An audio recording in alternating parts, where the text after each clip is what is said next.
Hey everybody, this is Ben Kesnoka, co-founder and partner at Village Global, a network-driven venture firm. And this is our podcast, where we go deep on all things business and technology with world-leading experts.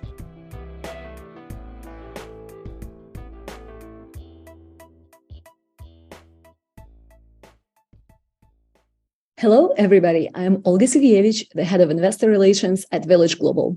I am pleased to introduce our guest today, Mark Cuban.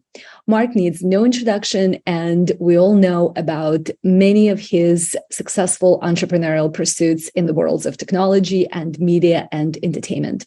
But in today's conversation, we will talk about another area where Mark is spending a lot of his time, and it's an industry that touches everyone's lives. It's one of the most important industries in any country. It's the one where challenging the status quo is perhaps the most impactful one in the United States. And of course, I'm talking about the healthcare industry. So today we'll talk about Mark's investments in the healthcare sector, what he is building with Cost Plus, and some of the other themes. So we'll dive right in. Mark, you've been very active in investing and building in the United States healthcare system in the last few years. And it's an important industry that touches everybody's lives, and there's a lot of big problems there to solve. So, excited to see people like you trying to take on that sector and fix some of the problems. So let's get started with, how do you see the U.S. healthcare system today? What are some of the key issues, how we got here? I'm sure somebody tried to fix it. Like, why has it not worked? Where are we today? Well, it's a mess. It's completely fucked up. It needs to be completely dismantled.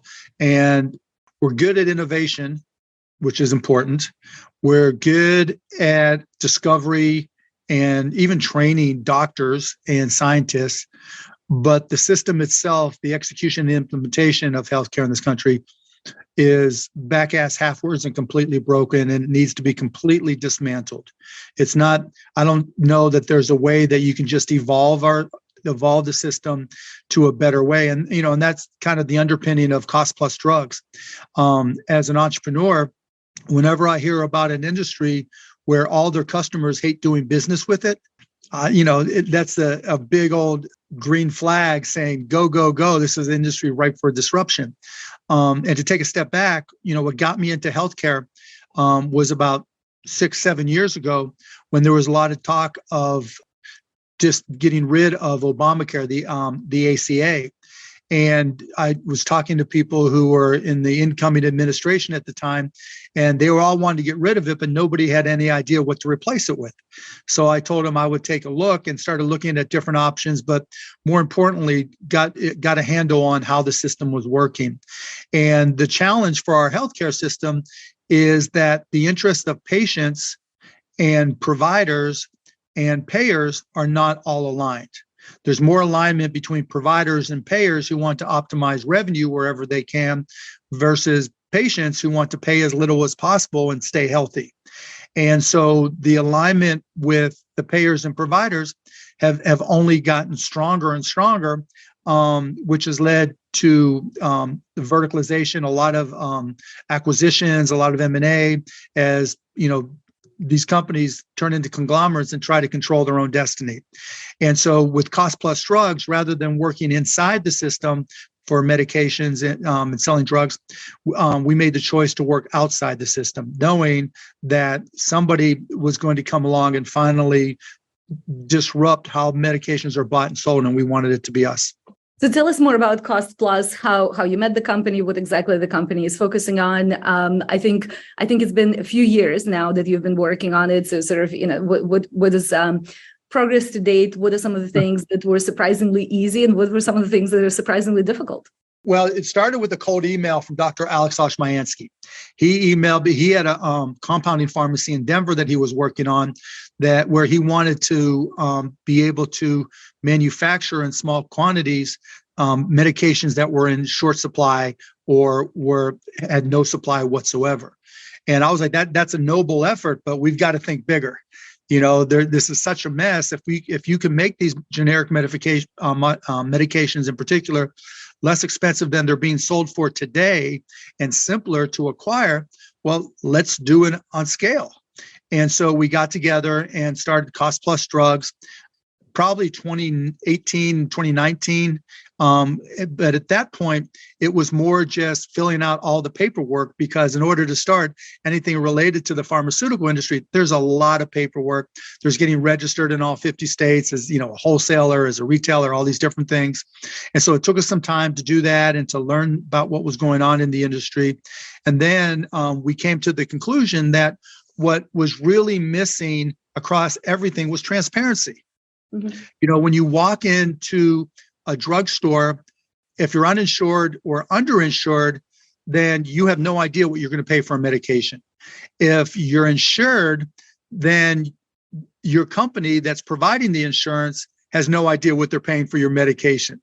And that opaqueness is what drives a big part of the profitability of not necessarily the pharmaceutical industry, the drug manufacturing side, but all the middlemen and the payers that are between there. Everybody's seen lately the discussions about pharmacy benefit managers, PBMs, but PBMs are just one part of a vertically integrated organization that also owns the payers, the insurance company, also owns retail pharmacy chains like Walgreens and CVS, et cetera.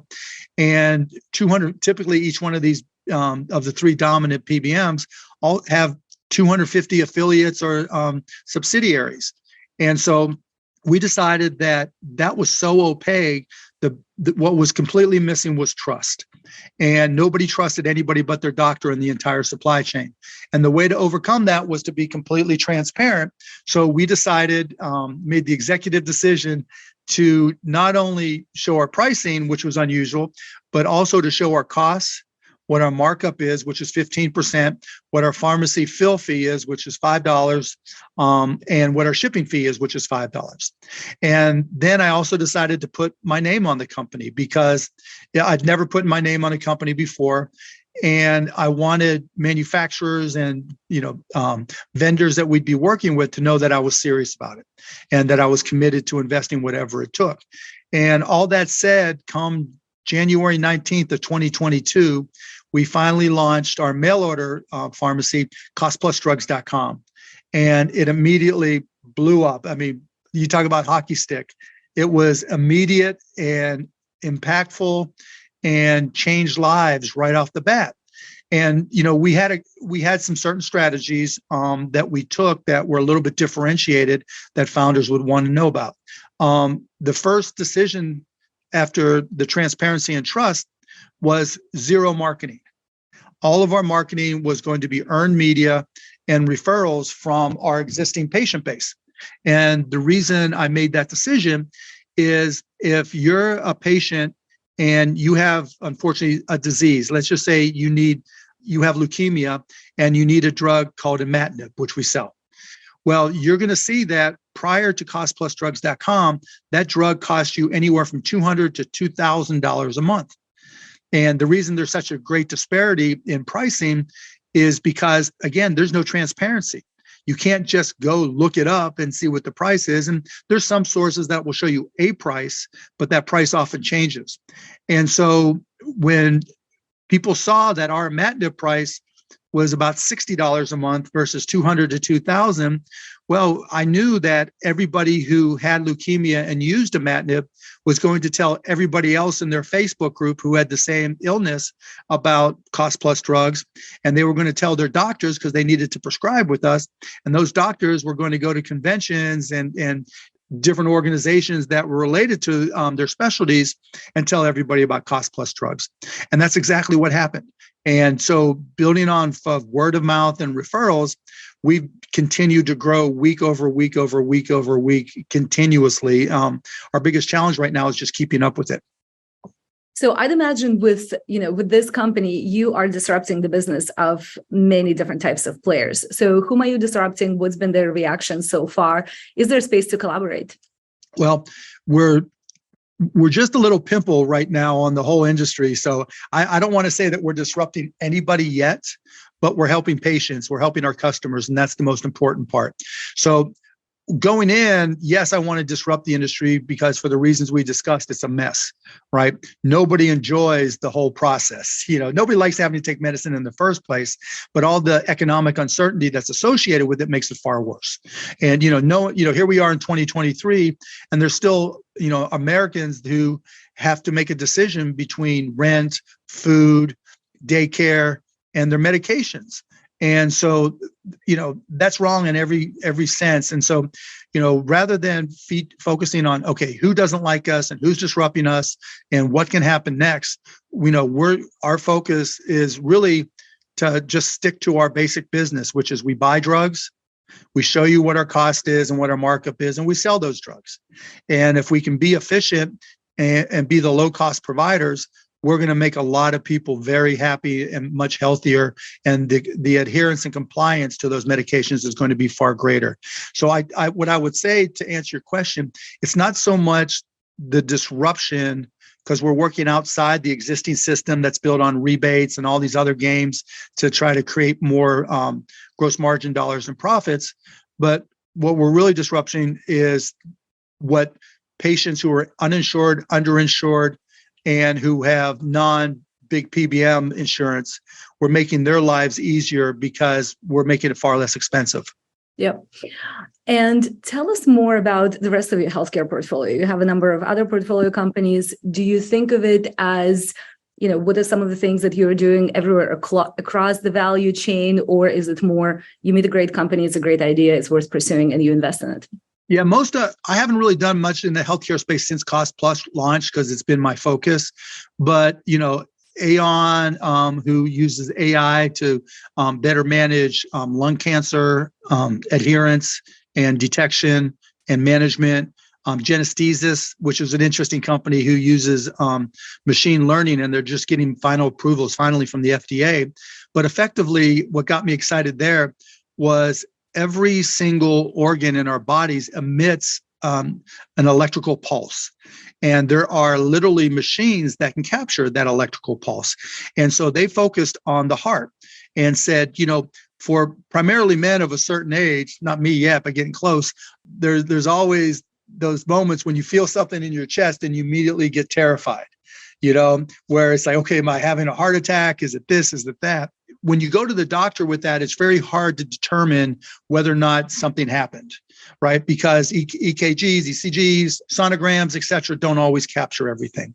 So what they've been able to do is you can go to the hospital and immediately jump into one of these scanners, and it takes the output as an audio file, old school WAV file, and runs it through machine learning. And because it's taken so many instances, the sound of that electrical pulse that's emitting from your heart has a unique trait or unique signature to it that can be identified with a significant amount of accuracy using machine learning.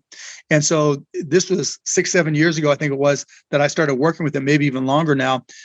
So they were early, and that's what got me excited about them. Taking new technologies at the time, or early technologies, and applying it in new ways that create sensational outcomes once they get approved.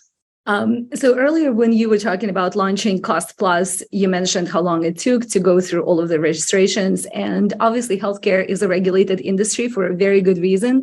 Mm-hmm. And, sometimes you hear these thoughts that, well, in the United States, we don't have enough regulation. We don't have any regulations, so Wild West. On the other hand, you hear from people, these industries are overregulated. So what's your take on what role regulation should play in the industry? I mean, you always want to protect people's health from people who are less scrupulous. There's always somebody out there who's going to put money over the care of a patient. And it's unfortunate, but it's reality. So there's a need for regulation that protects patients. There's a need for, making sure that medications work. Again, protecting patients. It's not something you can mess around with so that someone can try to make a few extra dollars. That's just wrong. So that's needed. States need registration. I mean, maybe there's a little bit much there. Maybe there can be more federal scenarios there for registration that applies to all states. I guess you can make an argument there. And then there's the whole Medicare for all versus our current system debate. And, you can make an argument in both directions. I'm not a Medicare for all person simply because I don't think the government, I think politicians will make the decisions that that should be made by people who understand the industry and understand healthcare. And I think that's the challenge. And every 4 years, as we saw with the ACA, the Obama administration did a great job getting it passed, and the Trump administration did everything they could to try to undo it. Now, fortunately, it didn't happen. I'm a fan of the ACA. It's not perfect, but I'm a fan of it. And even with Medicare for All, you get an administration in there that is not supportive of it. A lot of things can go wrong. So, but that said, I would not be opposed to government getting involved more in healthcare, particularly on the payer side. Because I think when I talk about payers, for people who aren't familiar, I'm talking about the insurance companies primarily. There's cash payers, which are the individuals, companies, but most typically it's the insurance company. I think because those companies have expanded so much, they've gotten away from their core competency, which is being there, when a customer of theirs who's been paying premiums for a period of time can't afford the care that they need. And so they've gotten into so many extraneous businesses. They've gotten away from that primary business of what insurance is made for. And that's led them to doing a lot of denials, pre-authorizations, a ton of paperwork, new contracts every year, all these things that add up so that the cost of healthcare in this country, anywhere from 20 to 30% of it's administration. And so it would not break my heart that if the government put together, say, a means was a reinsurer, right? So was there to help if Olga or Mark or whoever had a catastrophic illness in our family and we weren't able to afford it, then the government would be the reinsurer for the part you could not insure and, put you on a payment plan to pay it back. Or if your income was under a certain level, let's say you're under 2 times the federal poverty level or $50,000 or whatever it is, it's free, right? Because we don't need the government to pay for my health care. Right. We need the government to support the healthcare of people who can't afford the care that they're getting or that they need. And so I think there's a role for government, but it's not going to be easy just to go from a straight line from here to there, because the insurance companies aren't just going to say, here, take our business. Yep. And, as you know, Village Global is quite active investing in the healthcare sector. And what's interesting is many of the founders in our portfolio today, this actually isn't the first company they tried in that sector. They tried something else. It didn't work. Very often it was a question of business model of the industry not being aligned with what's actually better for patients. And, it's extremely encouraging to see that these people are trying again. They're just, they're just focusing on a different part of the industry. So are there any parts of the healthcare industry that you actually would not recommend founders to focus on for whatever reasons? It might be too difficult, might not be sustainable. We've talked about things to do. What is something not to do? So what I've said to people in terms of what not to do is not to try to optimize the current system.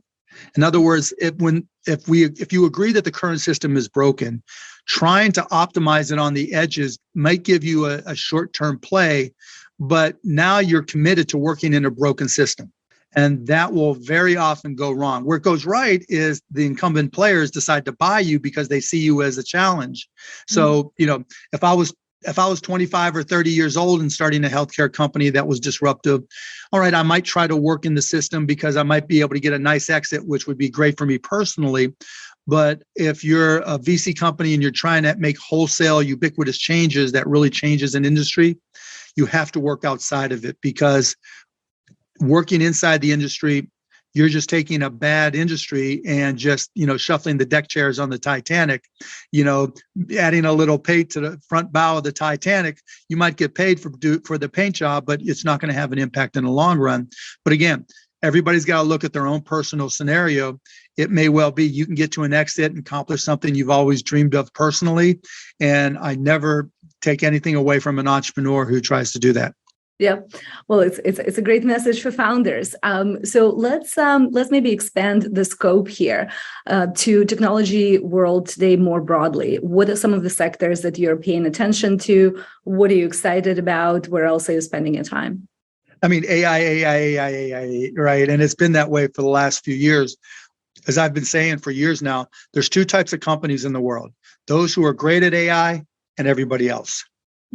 I'm old enough to remember going back to the early days of PCs and LANs where there were people who didn't think they needed the PC, or people who didn't think they needed to connect their PCs, or people who didn't think they needed the internet. And, it's analogous to what people say today about AI.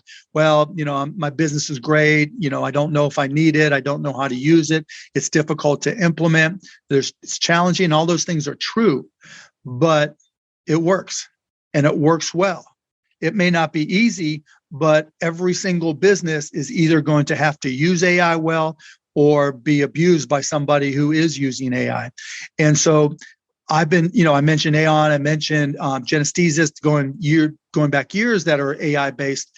Now, AI is kind of fallen into two categories: generative and all other AI, where you've got, the chat GPTs of the world, the DALL-Es of the world that are generative.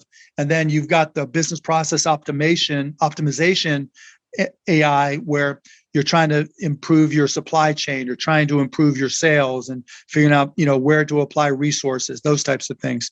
And you've got to understand and be good at both. Now, the problem from an investment perspective is that there's so much bullshit, right? So much bullshit. There's not a business plan that I get or a pitch that I get that doesn't mention AI anymore. And when you try to dig in and say, okay, what are you using? What's your platform? Yada, yada. It turns out that 99% of them are using off-the-shelf libraries and doing maybe some Python, maybe just some spreadsheets with machine learning, and, trying to say that they're an AI-based business. And when you try to ask them for what type of results have you gotten, they're in that catch-22. Well, we don't have enough data. We haven't had enough time. We're still working on it.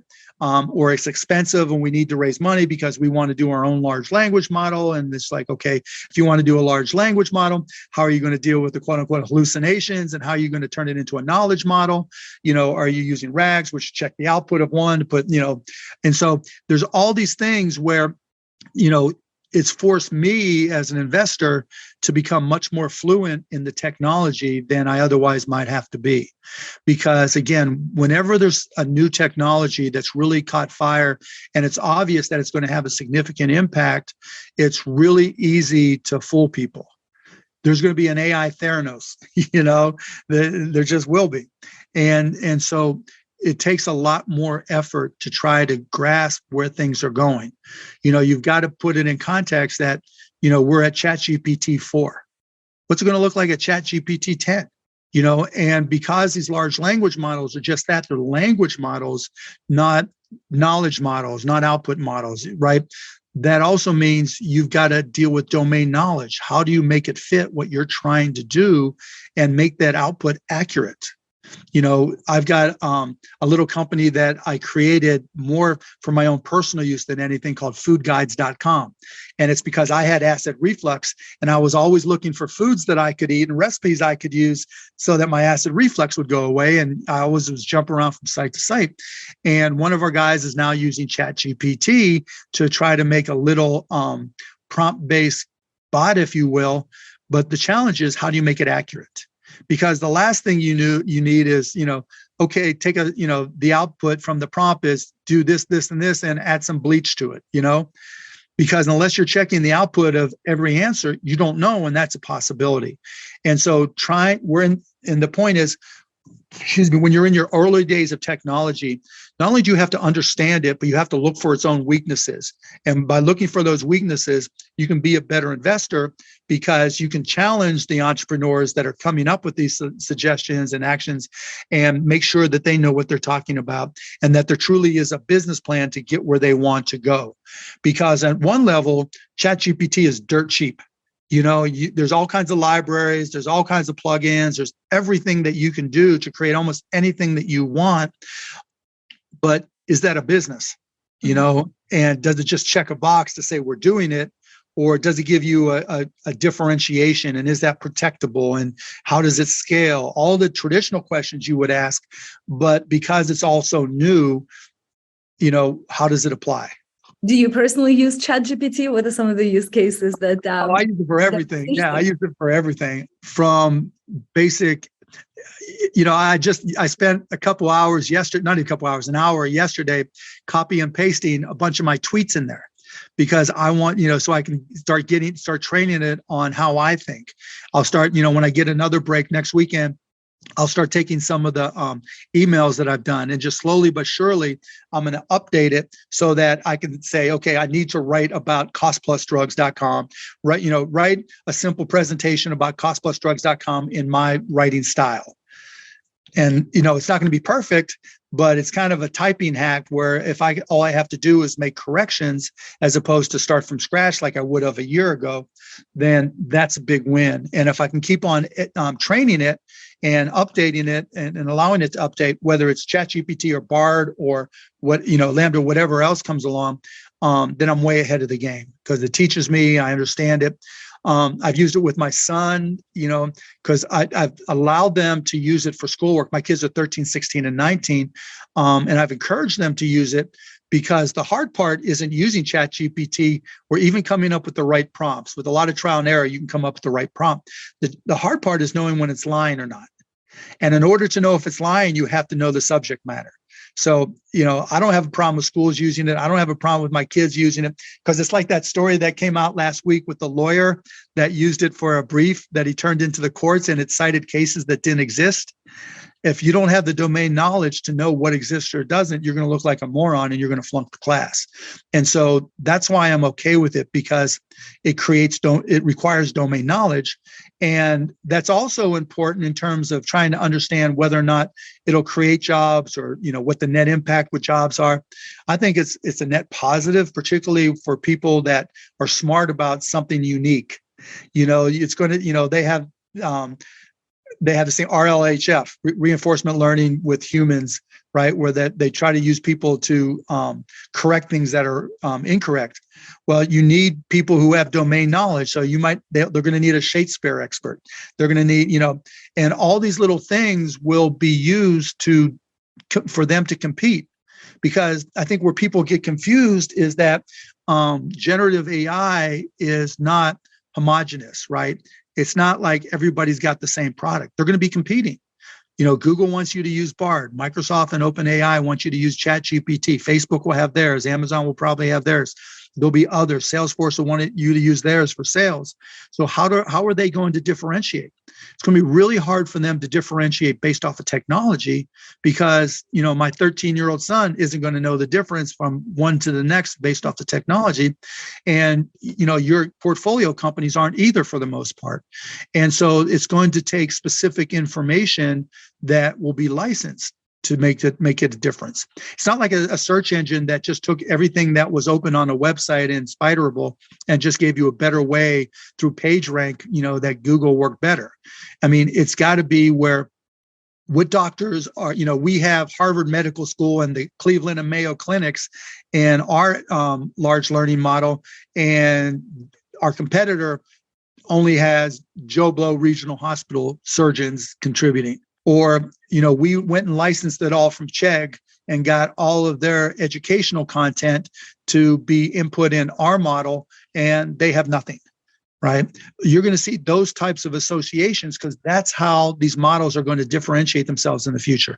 Let's maybe talk about some of the other areas of technology. Is there anything besides AI that you find very exciting today? But also, is there anything that you actually find scary, where you think that maybe some of the negative scenarios would outweigh benefits? It's all scary at a certain level, right? But precision medicine, I think the decoding of our bodies is going to be, along with AI, if you look out 25, 50 years or longer, I think that's the most exciting and the scariest. If you think about your body, it's, quadrillions of variables. Your genomes, your chromosomes, your everything, your biomes, you name it, right? They're, atomically, we haven't begun to define all the various variables that make up the human body and the human mind. At some point we'll decode ourselves. And if we're able to decode ourselves, then you can simulate, you can simulate yourself. And then if you can create a simulation of a person, then with future AI, you can take control of, a simulated Olga or a replica or clone Olga and have it driven by the AI that basically, is replicated the way you think and who you are and what you do. And, you and I can just lay in a lounge chair, or, if you take a Neuralink you know, if Elon gets his stuff working, you can have an AI that's now either extracting from us or inputting into us. There's just the possibilities get scary. 100 years from now, all this is going to be is going to be real for sure. And so, our bodies being decoded creates all the scariest outcomes that I can possibly think of. I think that makes sense. I was just reflecting that if you ask some people, they'll say one Olga is just the right number of Olgas to have in the world.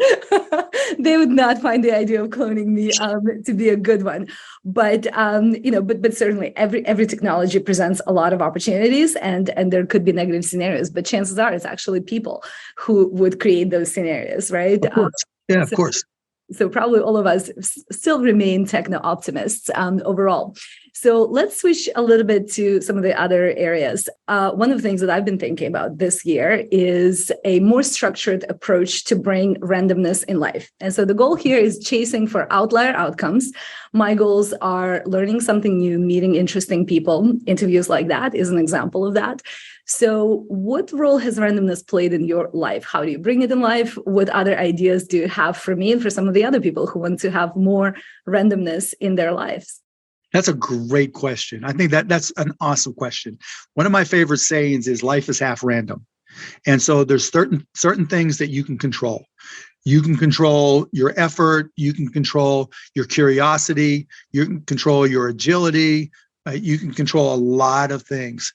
But the time, the technology during your lifetime, there's just certain things you cannot control. And you need to have the understanding that life continually changes. My dad used to say, you don't live in the world you were born into. If you think about the technological status of things, the day you were born versus now, I don't care how old you are, it's changed, and if you go back 100 years, it's insane. And so you have to be cognizant of all the changes that are happening around you, because that's where the randomness occurs. Because when something didn't exist and then the next day it does exist, that creates a whole n factorial of scenarios that people didn't have access to the day before.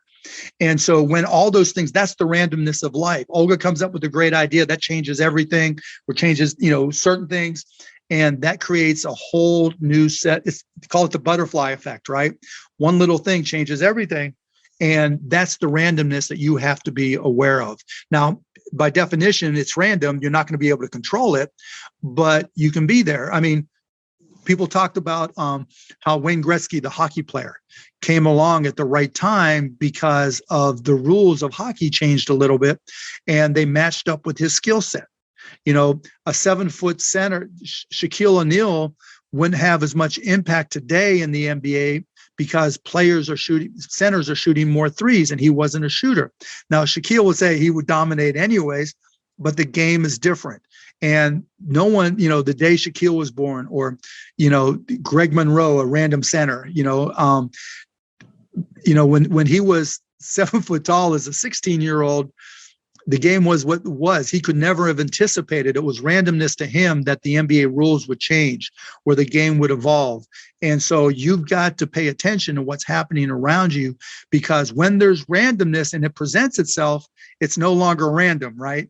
It's now available and observable. And once it's observable, whoever moves first or whoever moves best has the greatest opportunity, if that all makes sense. Yep, it does. And you've accomplished a lot in various types of entrepreneurial pursuits. Is there a part of your career and life, an accomplishment that is perhaps lesser known that you're very proud of? Oh, my goodness. My kids, for the most part. It was known. I don't think it's as known now, but I've had a lot of firsts in the industry, which I thought was really cool. We were the first streaming company, and not a lot of people know that. I started the first all high definition TV network called HDNet in 2000 when nobody thought HD would ever be a thing. We did the first day and date movie release with our entertainment companies, where we had them on TV, on cable, on the internet, etc. Cost Plus Drugs, people are starting to know now. Maybe my jump shot. But yeah, I think those first. It's always been really fun for me to to try to walk into places and say, okay, this is the way it's been done. Let me try to do it a little differently to give myself an edge, and then just bust my ass teaching myself, the way to figure it out and the way to implement it. And I think my greatest skill has been my ability to learn.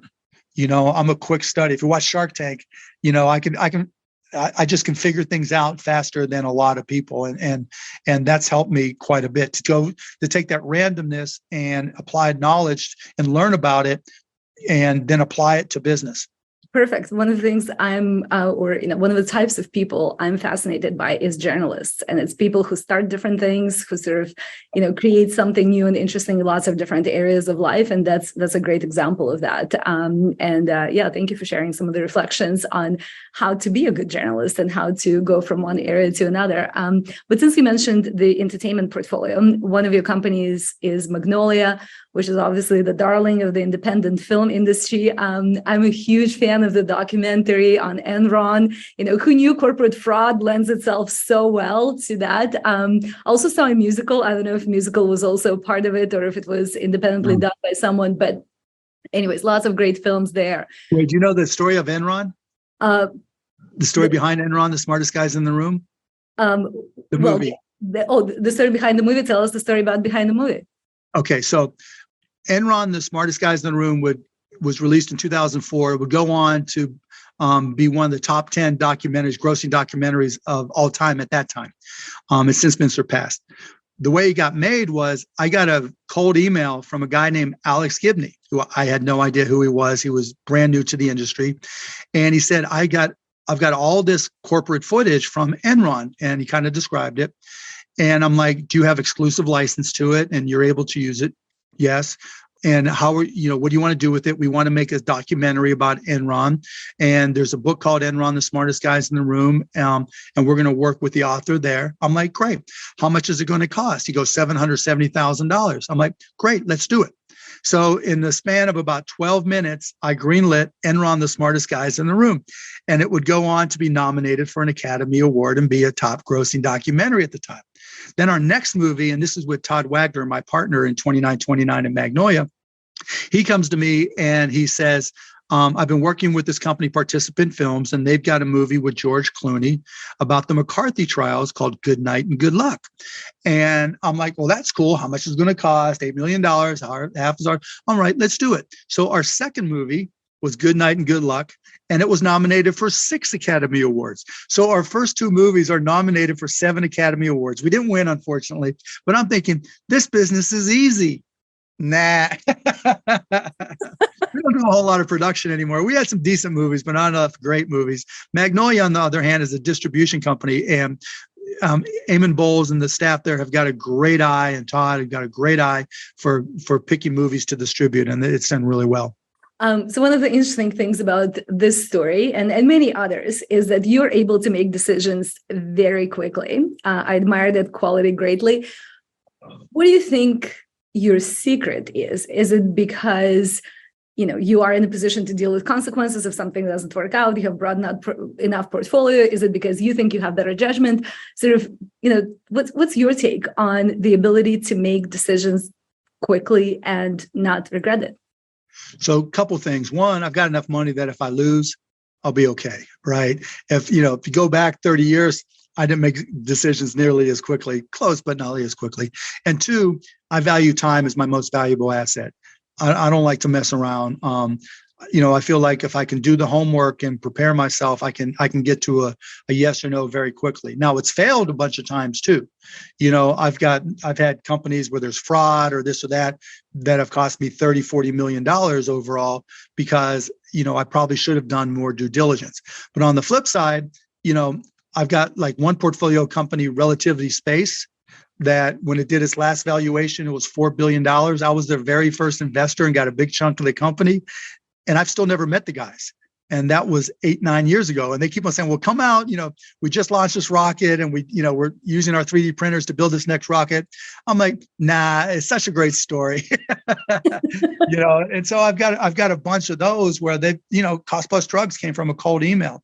And so I've gotten to the point now where 1, I'm not afraid to fail. 2, I can, as long as it's an industry I know. I'm not going to do this if it's an industry I don't know. But if it's something I know, then I know the questions to ask, and I can tell based off the responses whether or not they know what they're talking about. And are there any insights about maybe the types of people that you deal with? Are there certain qualities that if you see it in a person, let's say it would immediately be a deal breaker for you, or the opposite? Yeah, if they're not curious, if they're not always learning, if they're not into selling. There's a lot of entrepreneurs that come and they're technology founders, and they don't really have a feel for selling their product at all. And I just can't deal with that at all. If you don't, even if you're not a salesperson, and most aren't, if you don't believe in your product so much that that every single person you talk to, you want to brag about it too, and you realize that selling isn't about convincing, it's about helping. If you can't see yourself being the number one salesperson for your company, that's where my greatest failures have been, because they can't sell. So what happens is they're always looking for a magic bullet. They're looking, we just brought in the greatest marketing director. We just brought in the greatest chief revenue officer. Our CRO is the best. Then it doesn't work. And then the next person, our new CRO is so much better than the last CRO. And so you go through this cycle of looking for a magic bullet person who all of a sudden is going to change the game for them. And it happens sometimes, but it's always leads to more negative outcomes than positive. So the other side of your entertainment-related career is your acting career. In Billions, love Billions, great movie, or great TV series. So how did that come about? How did you decide? And just generally, what do you like about acting? What do you not like about acting? Tell us more about your acting pursuits. If anybody's a Good Burger fan, I just did my cameo in Good Burger 2, which is great. The reason I do it is in business, it's all about control and understanding and learning, right? And I feel confident, and you've got to, like we've been talking, get your arms around it and learn as much as you can. And acting is the exact opposite. You've got to let go and be in the moment, and you get to pretend and be anything that you want. And so that's why I like it, because it's harder for me because it's so different. It's the antithesis of who I am, just letting go and having no control. And that gives me some balance. And you get to meet some crazy people, some fun people, and put yourself in amazing positions. Like I did House Party 2 with LeBron James, and I got to be, in this Illuminati scene where I'm the Illuminati. And, it's just insane stuff that, or being an entourage, or being the president in Sharknado 3. All these insane things where you've got to just block out everything and just be in the moment with whoever you're talking to on camera. And that's so different than my life that I find that fun. It does sound fun. Somebody once said that the best thing about being famous is you get to hang out with a lot of other famous people. So you obviously have met a lot of really interesting people. Who are some of the ones that you find inspiring in ways that you find most people don't know? Like sort of the question of not necessarily underrated, but something really special about someone famous that most of us would find surprising. I've gone to Dairy Queen and had ice cream with Warren Buffett multiple times. And we didn't talk stocks, so we didn't talk investments. We talked about his stamp collection. We talked baseball. We talked sports. Now, he's not underrated, obviously. Charles Barkley is probably the funniest, most fun human I've ever been around. Kevin Hart, the same thing. Guys that, or people that, Gwyneth Paltrow, that were far different than I expected. But, the underlying thing is everybody's just normal. The few divas that I've met, male or female, you just don't spend any time with them and you just move on. But all that said, people think, the Billionaires Club, you all hang out, right, and have a secret handshake and all that. Now, my best friends are my high school, my college buddies, and my roommates from when I first moved to Dallas. Those are the guys that I care about the most, that I talk to the most, and my brothers. And so, yeah, it's despite the bank account, I think they would tell you I'm still the same idiot they've always known. Well, Reid Hoffman has this great speech about friendship and the importance of good friendships in life. What do you think your secret is for being able to continue these relationships through your entire life? No, there's no secret. It's just, they're my friends.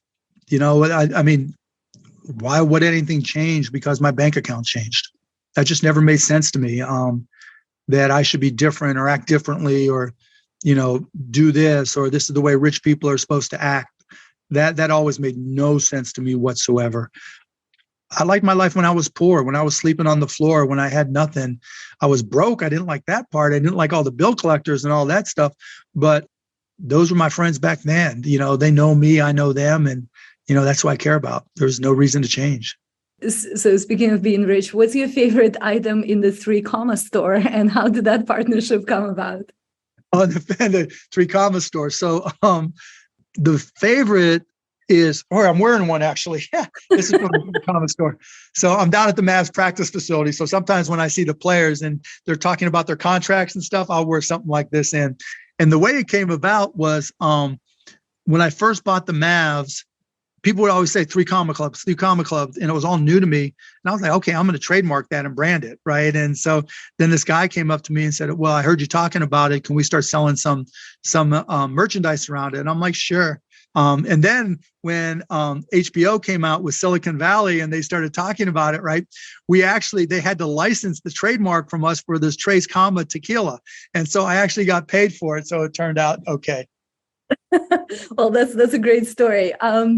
You obviously have been very involved in lots of different consumer brands, in lots of things that a lot of people know about. Are there any consumer behavior patterns that you're seeing today that you think are interesting? Like, is there something changing fundamentally about what people like, are interested about, buy? You know what? I think the fundamental principle that I always try to stick to is people always take the path of least resistance. Nobody wants to work to buy something. Nobody wants to work to consume something. They really want, people value their time over everything. Because unless you're really young, you never have enough. And so I think that's number one. I think what's changed is that people now look at a lot of consumer brands as confirmation that they're part of a given community. It might be wearing something pride to show your support or that you're part of the community. It might be wearing a Mavs logo T-shirt or hat to show you're part of that community. And I think what happens in that community has become far more important than it used to be. I think because of social media, everybody's a brand at a certain level, and we represent ourselves on our social media, and everything that we wear, everything that we show on our body, even if it's a tattoo or ring or whatever it is, shows what tribes, if you will, we're a member of, what communities we're a member of. And in some cases that's bad, but I think that's really what's changed, that when you're selling something, you always have to ask what communities that you're selling to and how do they identify themselves, and are you a positive or negative image for that brand, for that community.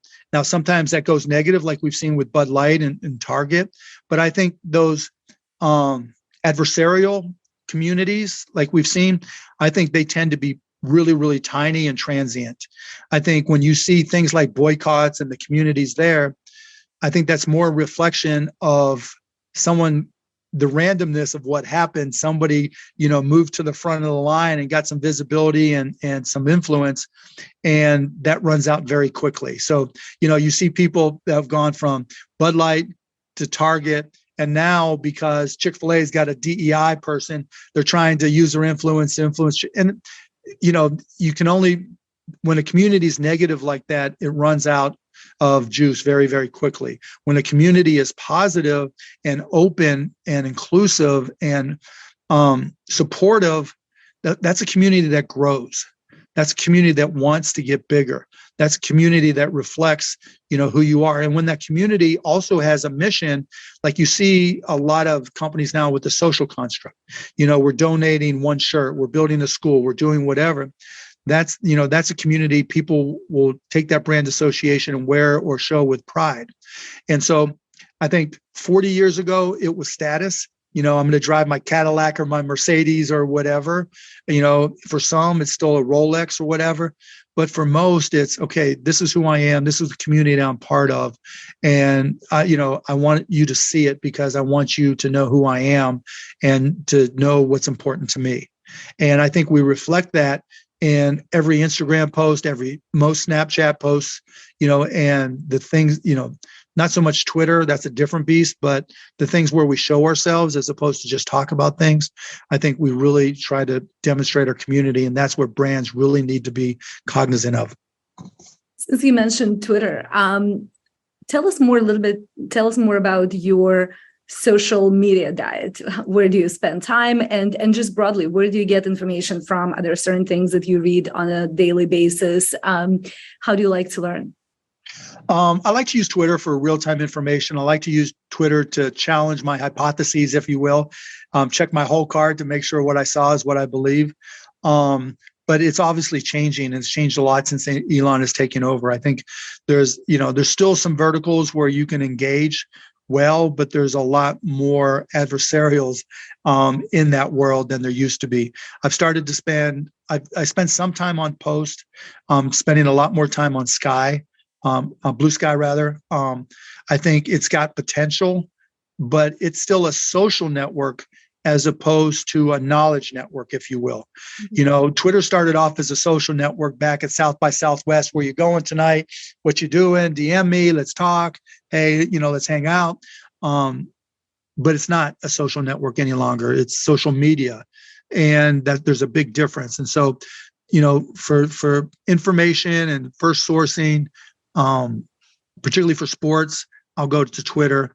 I also I think the hidden gem that I use is Google Alerts, because I don't think people realize just how powerful Google Alerts are, beyond just the, just putting your name in there and just having that. All my companies, I have an alert for topics that I think, generative AI, whatever, where I want, even if it's just once a week, just be able to get a rundown of things that are out there, because it's hard to proactively go find those things. And so I think Google Alerts are a hidden gem that are part of my media, if you will. So we have just a couple of minutes left. So let's go back to sort of normal things, right? So Mark, not the person that everybody knows who he is, but the person that your kids and your family know. Like, what part of, that life, what are some of the things you're really good at, right? And it can be something as simple as I make the best. Well, let me just tell you, I have whatever. Yes, I have three teenagers, a little boy, Jake, and two girls, 16 and 19. There's nothing I do that's good. Nothing. Like I'm all about growth. Oh my God, it's brutal. It is brutal. It literally. But I've got my silly rules that they just roll their eyes at me. I always, how you do anything is how you do everything. I've got my food rules. My dad rule is, if you like one thing and you like another thing and you put them together, you'll like it even more. And they get grossed out by that. Because when I make a salad, I like to put I'm a vegetarian, and so I need to get iron. And so I put total cereal into my salad as kind of a crouton thing to make it crunchy. And they're just disgusted by that. I think it's just smart. They're disgusted. Just stuff like that. My daughter is really good at rowing. She's a sophomore, just finished a sophomore year in high school, and she's really good. And so I'll go to the meets, the regattas, and she'll see me and just give me the look, stay out of my way. Don't let anybody know you're here, And so just typical parents, just parental things. And, and that's the good thing. It's just typical. That's why I couldn't watch Succession. It just terrified me. My older daughter said she's just started watching Succession. I'm like, whatever you do, take notes on what not to do. Do not. That is not how we're going to end up. Well, it's definitely a great TV show, amazing storytelling and drama, but also just from, whatever I know about you already, I can tell you that your house is probably run in a very different way. So you're at low risk of ending up there. Let's hope so. You never know. Well, Mark, it's been such a pleasure to talk to you about all of these topics. Thank you so much for sharing your perspective. Really enjoyed it. Thanks, Olga. I really appreciate your time. Thanks so much for listening to the Village Global podcast. You can check us out online at villageglobal.vc. We'd love to hear from you, your feedback, your ideas, your inspirations. You can email us at hello@villageglobal.vc.